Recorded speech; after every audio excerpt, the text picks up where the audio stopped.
स्वागत है आप सभी लोगों का हमारे YouTube चैनल स्टार क्लासेज में। पिछली कक्षा में हम वर्ण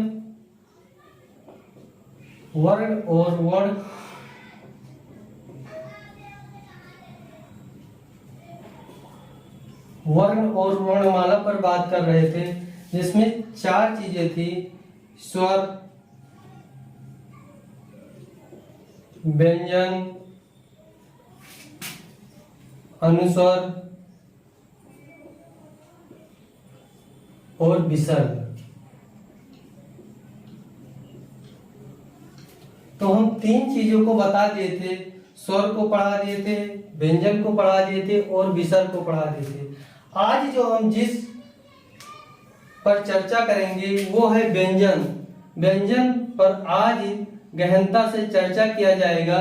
तो आइए हम व्यंजन की क्लास को शुरुआत करते हैं। तो आइए हम व्यंजन पर चर्चा करते हैं। ये है व्यंजन की परिभाषा। व्यंजन की परिभाषा क्या है? ये स्वतंत्र इकाई नहीं होती है। क्योंकि स्वतंत्र इकाई इसलिए नहीं है क्योंकि ये अपने पर निर्भर नहीं है, इसलिए स्वतंत्र इकाई नहीं है। ये स्वर के पर निर्भर होती हैं। इसका उच्चारण स्वर की सहायता से किया जाता है और ये निम्न प्रकार के होते हैं। तो पहला प्रकार हम इसका देख लेते हैं, स्पर्श व्यंजन और वर्गीय व्यंजन। स्पर्श व्यंजन और वर्गीय व्यंजन है, इसके 5 भाग हैं और ये टोटल कितने हैं? 25। तो इसके पहले भाग को देखते हैं, का वर्ग, दूसरा है इसका चा वर्ग और तीसरा जो इसका है टा वर्ग और चौथा जो है इसका ता वर्ग और पांचवा जो इसका वर्ग है पा वर्ग है। अब देखते हैं का वर्ग में कौन कौन से व्यंजन हैं। तो का वर्ग में 5 व्यंजन हैं। का हो गया, खा हो गया, गा हो गया, घा हो गया, अंगा हो गया। और का वर्ग का जो उच्चारण होता है इसे हम कंठ से करते हैं, जैसे आप यहाँ लिखा है देख लीजिएगा, कंठ से।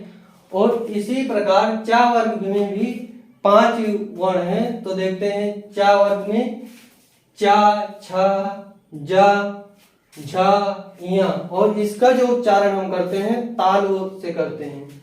इसी प्रकार है टा वर्ग। टा में जो है टा, ठा, डा, ढा, अड़ा, इसका जो उच्चारण हम करते हैं मूर्धा से करते हैं। अब आता है ता वर्ग। ता वर्ग में इसी प्रकार है ता, था, दा, धा, ना, और इसका उच्चारण जो होता है दंत से करते हैं। अब जो लास्ट का बचा है पा वर्ग। पा में भी पा, फा, बा, भा, मा, और इसका उच्चारण हम किससे हैं? ओठ से करते हैं। अब आइए इस पे थोड़ा सा और चर्चा कर लेते हैं। ये जो अघोष है, ये जो अघोष लिखा है, ये स्पर्श व्यंजन और वर्गीय व्यंजन के जो प्रथम अक्षर और द्वितीय अक्षर हैं उसको मिलकर बनता है। तो ये अगर हम देखते हैं का वर्ग का, तो का हो गया और खा हो गया। चा वर्ग का देते हैं तो चा और छा हो गया। टा वर्ग का देते हैं तो टा और ठा हो गया। इसी प्रकार ता वर्ग का देखते हैं तो ता और था हो गया। और पा वर्ग का देखते हैं तो पा और फा हो गया। तो टोटल अगर हम इसे गिनते हैं तो एक वर्ग में 2 है, तो 5 वर्ग में 10 हो गए। और जो 3 हमने टोटल लिख रखा है 13, तो 3 कहां से आपको मिलेंगे? ये उस व्यंजन से मिलेंगे जिसमें तलब्बी सा, पेटचिरवा सा और सा होगा। उसमें हा शामिल नहीं है। तो ये 3 जब उसमें जोड़ देंगे तो 10 तो ये हो गए और 3 ये हो गए, तो क्या हो गए? 13 हो गए। 13 होते हैं हमारे अघोष व्यंजन। अब अघोष व्यंजन की जो परिभाषा होती है हम उसको देख लेते हैं। जिन वर्णों के उच्चारण में इंद्रियों या स्वर तंत्रियों में कंपन नहीं होता है उसे हम क्या कहते हैं? अघोष व्यंजन कहते हैं। अब ये क्या होता है, इसके कुछ एग्जाम्पल जैसे देख लेते हैं। तो इसका जो अघोष व्यंजन का एग्जाम्पल है, जैसे अघोष व्यंजन का आप एग्जाम्पल देखेंगे तो यही होगा एग्जाम्पल। जैसे स्पर्श व्यंजन और वर्गीय व्यंजन का जो का वर्ग, चा वर्ग, टा वर्ग और ता वर्ग और पा वर्ग है, इसी का पहला और दूसरा वर्ण होगा वो होगा। और दूसरा जो इसका एग्जाम्पल होगा उस व्यंजन या संघर्षी व्यंजन इसे कहते हैं। इसका ये तीनों आपका एग्जाम्पल हो जाएगा तलब्बी सा और पेटचिरवा सा और सा। अब आइए हम घोष और सघोष व्यंजन पर बात कर लेते हैं। ये टोटल कितने होते हैं? 31। हम आपको यहाँ लिख दिए हैं 31 होते हैं। और ये कौन कौन से होते हैं? तो इसका पहले परिभाषा देख लेते हैं। जिन वर्णों के उच्चारण में इंद्रियों एवं स्वतंत्र तंत्रियों में कंपन होता है उसे हम क्या कहते हैं? घोष व्यंजन या सघोष व्यंजन कहते हैं। अब इसका जो 31 है इसको हम देख लेते हैं कहां से। तो इसमें जो होता है का वर्ग का तृतीय, चतुर्थ और पंचम अक्षर लिया जाता है। इसी प्रकार चा वर्ग का तृतीय, चतुर्थ, पंचम लिया जाता है। टा वर्ग का तृतीय, चतुर्थ, पंचम लिया जाता है। इसी प्रकार हम पा वर्ग तक आएंगे। तो ये 3 5 15 तो आपके 15 ये आपके हो गए। हम यहाँ पर थोड़ा सा आपको लिख देते हैं 15 तो ये हो गए। और आपके जो स्वर होते हैं, स्वर आपको हमने पिछली क्लास में पढ़ाया था, उसमें जो आपके 11 स्वर हैं उसे हम ऐड कर देते हैं। तो ये जब 11 स्वर ये ऐड कर देंगे आपके, तो ये टोटल हो गए आपके कितने? 26 हो गए। 26 ये हो गए। और इसमें और क्या आता है? अंतस्थ आता है, अंतस्थ व्यंजन, जो ये आपके 4 ये व्यंजन हो जाएंगे। इसे कहते हैं या, रा, ला, वा। तो 4 26 में हम और ऐड कर देते हैं तो ये हो गए 30। और जब ये 30 हो गए हम यहाँ पर लिख देते हैं 30। अब बाकी बचा एक जो आता है आपका, वो आएगा इसमें हा आएगा। जो हा है इसमें हम जोड़ देते हैं तो ये हो जाएगा 31। ठीक है, ये 31 आपको मिल गया। अब आगे हम बात करते हैं अल्प प्राण पे। तो अल्प प्राण पे थोड़ा सा बात करते हैं। अल्प प्राण की पहले हम परिभाषा देख लेते हैं।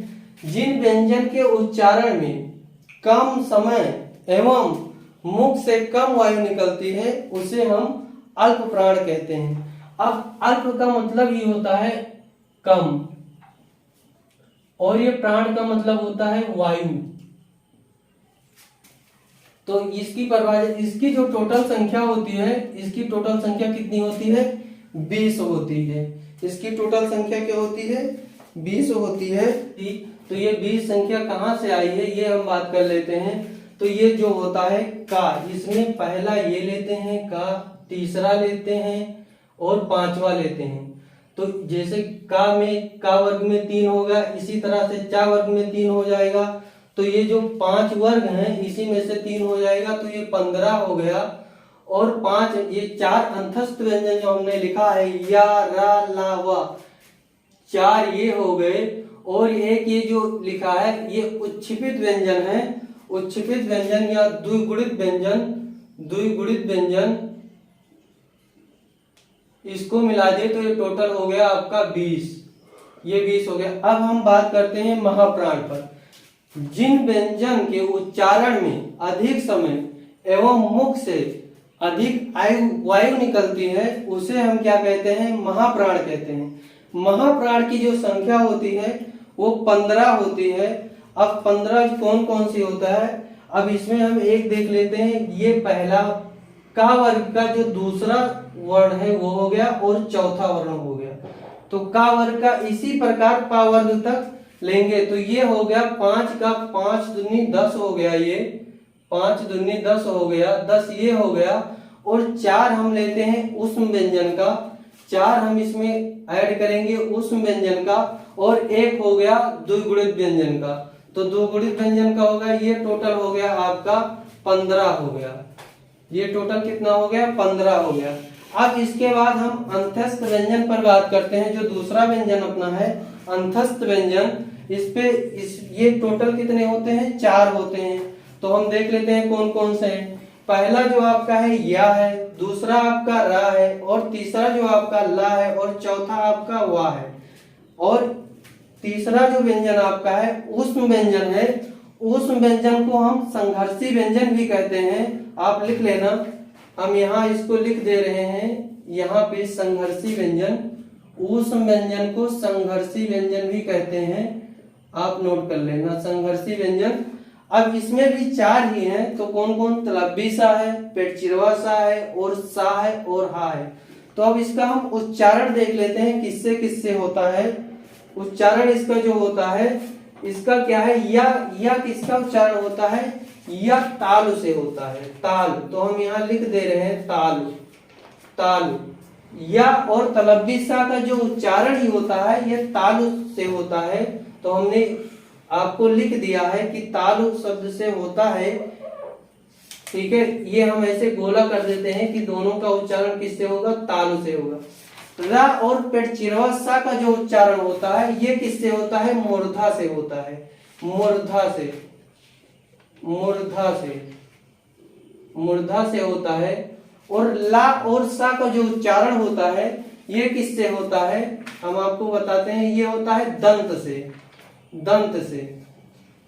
और वा का जो उच्चारण होता है, वा का उच्चारण होता है दंतोष्ठ से, दंतोष्ठ से। और हा का जो उच्चारण होता है वो होता है कंठ से, हा का उच्चारण किससे होता है, कंठ से। और इसका जो उच्चारण होता है दंतोष्ठ, दंतोष्ठ, ठीक है। दांत और ओष्ठ मिलकर वा का उच्चारण करते हैं। अब चौथा हम इसी प्रकार देख रहे हैं स्पर्शी संघर्षी व्यंजन। ये भी चार ही होते हैं। कौन कौन से चार हैं, चा, छा, जा और झा, ये चार होते हैं। अब इसके बाद जो पांचवा अपना आता है वो है संयुक्त व्यंजन। संयुक्त व्यंजन को हम थोड़ा सा देख लेते हैं। छा, त्रा, ज्ञ और स्त्रा। तो जो श्री, जैसे हम श्री लिखते हैं, श्री ऐसे करके लिखते हैं, उसको कैसे हम कौन कौन से व्यंजन से मिलकर बना है वो बताना चाहते हैं आपको। तो तलव्वी सा और प्लस रा से बनता है स्रा। तो स्रा जो बनता है आपका, ये जो तलव्वी सा होगा इसमें हलंत लगेगा और रा आपका पूरा रहेगा, तो स्रा बनता है। और जो छत्र बनता है, छा जिसे छत्रे लिखते हैं, क्षत्रिय, वो जो छा बनता है वो का और प्लस पटचिरवा सा से बनता है। तो जो का इसमें रहेगा ये भी आपका हलंत लगा रहेगा, मतलब आधा रहेगा। त्रा जो है, त्रा, त्रा जो होता है, अब हम जैसे त्रिशूल लिखते हैं, त्रिशूल ये वाला त्रा, ठीक है। इसमें क्या करते हैं, इसमें भी ता आधा रहेगा और रा पूरा रहेगा। और ज्ञान, ज्ञान से जैसे आप जानते हैं ज्ञानी जो होता है, ज्ञानी, इसमें जा जो रहेगा आधा रहेगा और यहाँ पूरा रहेगा, तो उससे बनेगा ज्ञान, ज्ञा बनेगा। अब इसके बाद हम जो अभी आपको हम थोड़ा सा बता रहे थे वो बता देते हैं। उच्छिपित और द्विगुणित व्यंजन जो हम आपको बता रहे थे वो बताते हैं।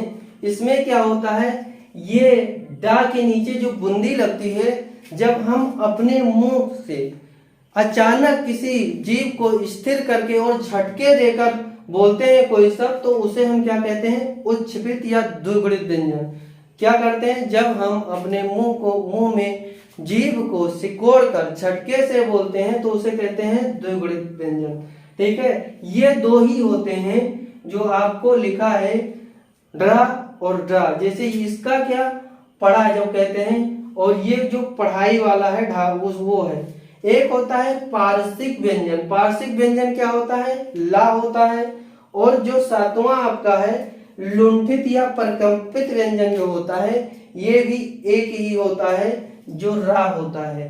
तो आप लोग स्क्रीनशॉट ले लीजिए, फिर हम आगे बात करते हैं। तो आइए आगे देखते हैं।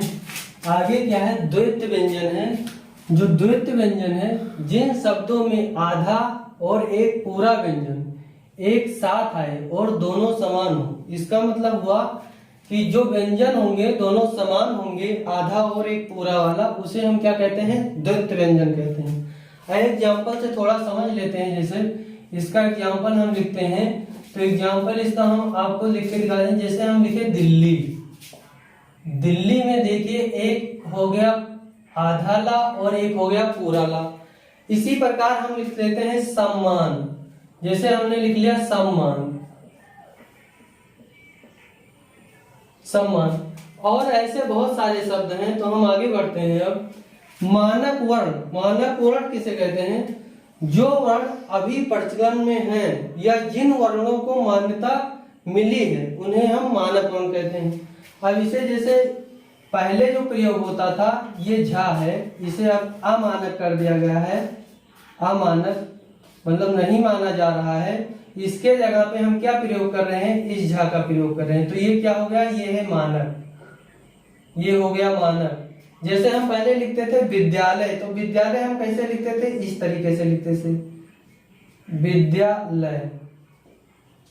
अब ये क्या हो गया है, ये हो गया है अमानक। ठीक है, अब हम विद्यालय कैसे लिखते हैं, तो आइए देख लेते हैं एक बार।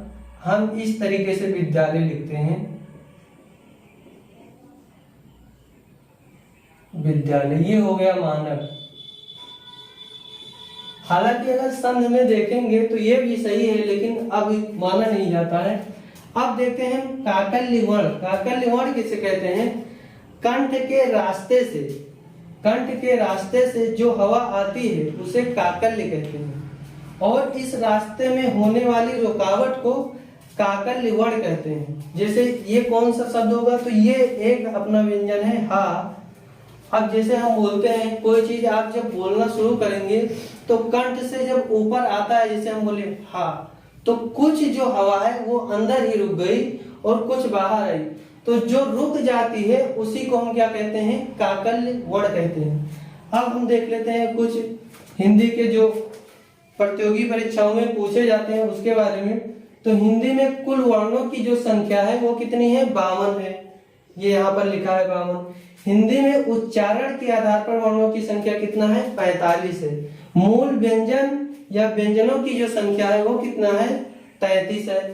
तो इसमें 33 आपको पता हो गया कौन कौन से जैसे हैं। हमने आपको अभी पहले पढ़ाया था वर्गीय व्यंजन। वर्गीय व्यंजन के जो हो गए आपके 25 वो हो गए, और अंतस्थ व्यंजन आपको पढ़ाया था हमने, उसमें आपका कितना है, अंतस्थ व्यंजन में 4 है, तो इसका 4 और जोड़ दो। और प्लस हमने आपको एक और बताया था, कौन सा व्यंजन बताया था, संघर्षी, संघर्षी व्यंजन। संघर्षी व्यंजन में भी 4 है, तो ये 4 हमने और जोड़ दिया, तो टोटल कितना हो गया, 25, 4 29 और 4 33। यही 33 व्यंजन है इसमें। और जो कुल व्यंजनों की संख्या है वो 35 है। तो 33 तो हमें यहाँ से प्राप्त हो गया, और दो जो इसमें जुड़ते हैं वो कौन से हैं, द्विगुणित व्यंजन, इसमें दो वो जुड़ जाते हैं, द्विगुणित व्यंजन, उसी को हम कहते हैं। ये टोटल कितना हो जाते हैं, 35। तो आज जो व्यंजन संबंधित टॉपिक था वो तो खत्म हो गया, लेकिन हम थोड़ा सा और बात करते हैं महत्वपूर्ण शब्दों एवं पदों की पहचान पर। तो जैसे अकारांत जो है, अकारांत से कौन कौन से शब्द पहचाने जाते हैं इसके बारे में थोड़ा सा चर्चा करेंगे। आकारांत से कौन कौन से शब्द पहचाने जाते हैं इस पर चर्चा करेंगे। इसी प्रकार इकारांत और इकारांत से, उकारांत और उकारांत से पहचाने वाले शब्द पर चर्चा करेंगे। तो ये हम एग्जाम्पल के माध्यम से समझ लेते हैं। तो अकारांत में हम ये आ लेंगे और जो शब्द लिखेंगे उसके लास्ट में देखते हैं कि क्या आता है। जैसे हमने लिखा महल, तो महल जब हम लिखते हैं महल, अब महल में देखिए लास्ट में आ ही आ रहा है। जैसे हम अब ला को आपको लिखकर दिखा रहे हैं, ला लिखेंगे तो ला को इस तरीके से लिख सकते हैं, ला हलंत आ। अब इसमें लास्ट में क्या आ गया, आ गया, तो ला में आ छुपा हो गया और अकारांत यहाँ सीधा आ दिख रहा है। तो ये आपका इस तरीके से, जैसे महल अगर पूछेगा कि महल अकारांत का है कि आकारांत का शब्द है, तो हम बता सकते हैं कि महल अकारांत का शब्द है। इसी प्रकार से हम कमल, कमल, कमल भी अकारांत शब्द है। अब हम आते हैं आकारांत पे। आकारांत में जो हम देखेंगे, जैसे हम लिख सकते हैं सीता, सीता, सीता लिखे। अब देखते हैं इसमें जो ये बड़ा आ है, अब हमें लास्ट, जो लास्ट में है, हम जैसे सीता लिखे हैं तो ये ता में मुझे बड़ा आ मिलना चाहिए। तो हम ता को अगर लिखेंगे, तो ता को अगर हम लिखते हैं तो इस प्रकार से लिखेंगे, ता प्लस बड़ा आ। तो इसमें हमें मिल गया, सीता में क्या मिल गया, हमें बड़ा आ मिल गया। इससे मुझे पता चलता है कि सीता किस शब्द का है, अकारांत का है। और अकारांत का जैसे और हम लिख सकते हैं, जैसे हो गया गीता, राधा।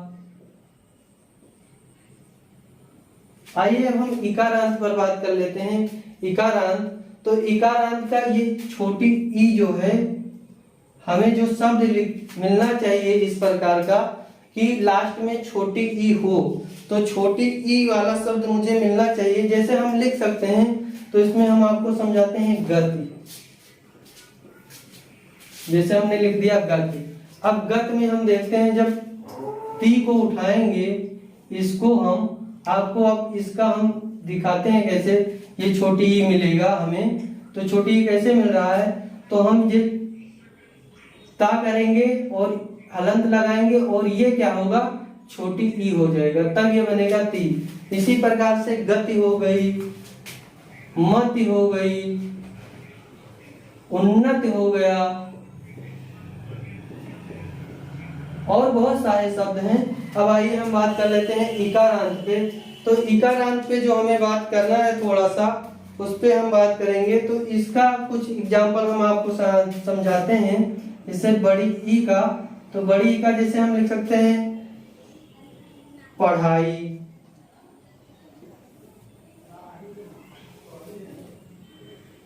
लड़ाई,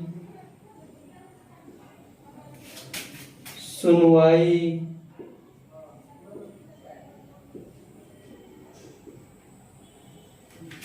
जैसे हम आपको ऊपर बताते चले आए हैं उसी प्रकार से इसको भी इसी प्रकार कर लेंगे। अब हम आते हैं उकारांत पे। तो उकारांत पे थोड़ा सा हम बता देते हैं। उकारांत का जैसे हम क्या लिख सकते हैं, आप लिख लीजिए तमिलनाडु,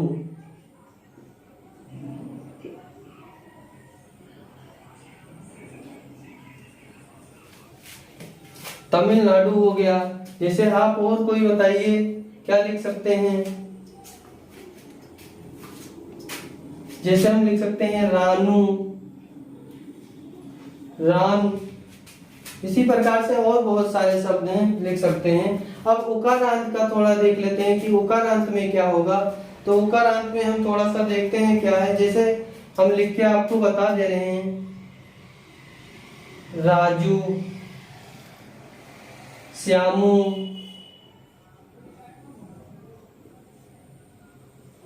तो ये जो महत्वपूर्ण शब्द थे ये हम आपको बता चुके हैं, और व्यंजन संबंधित सभी चीजों को आपको हम गहनता से बता दिए हैं।